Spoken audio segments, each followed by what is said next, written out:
अस्सलामुअलैकुम। अच्छा, ये देखें, कोट के जो है बड़े बंडल आए हुए हैं। अच्छा, इसमें आपको जो है ड्रेस कोट, वकील कोट और कुछ ट्वीट कोट के भी कुछ पीस दिख रहे हैं। बाकी चेक, लाइनिंग, ये सारी चीज़ें इसमें आपको मिक्स मिलेंगी। बहुत ज़बरदस्त स्टॉक, बहुत ही कम रेट पे आपको दिया जाएगा। ये देखते जाएं। अच्छा, यूरोप का माल है ये, ठीक है। वज़न तकरीबन 400 450 किलो होता है। अच्छा, इसमें सिर्फ एक बंडल लेता है, ठीक है। 4-5 बंडल थे, 3 बंडल जो एक भाई ने इसके बुक करवा लिए और एक बंडल अब जो है इसका अवेलेबल है। तो जिनको भी चाहिए वो रब्ता करके बुक करवा लें। ये देख लें, माल माशाल्लाह वो ज़बरदस्त, ठीक है। ये चेक करते जाएं। चेक, लाइनिंग, हर चीज़ इसमें आपको मिक्स मिलेगा। साइज़ इसके अंदर सारे मिक्स होते हैं। और बाकी ये देख लें, इस तरह पैकिंग के अंदर है, ठीक है। ये कंप्लीट पैक हुआ हुआ बंडल है।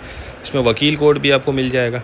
तो माल बहुत ज़बरदस्त है। क्वालिटी, कंडीशन, हर चीज़ आप देख लें, बेहतरीन है। बाकी लंडे वाला माल होता है, थोड़ी 19-20 की गुंजाइश रखनी होगी। 400 किलो कम से कम एक बंडल का वज़न होता है। रेट सिर्फ 85 रुपये किलो है, 85, ठीक है। 85 रुपये किलो है। तो जिनको भी चाहिए वो रब्ता कर लें। उम्मीद करता हूँ वीडियो आपको पसंद आई होगी। नेक्स्ट वीडियो तक के लिए हमें इजाज़त दीजिए। अल्लाह हाफिज़।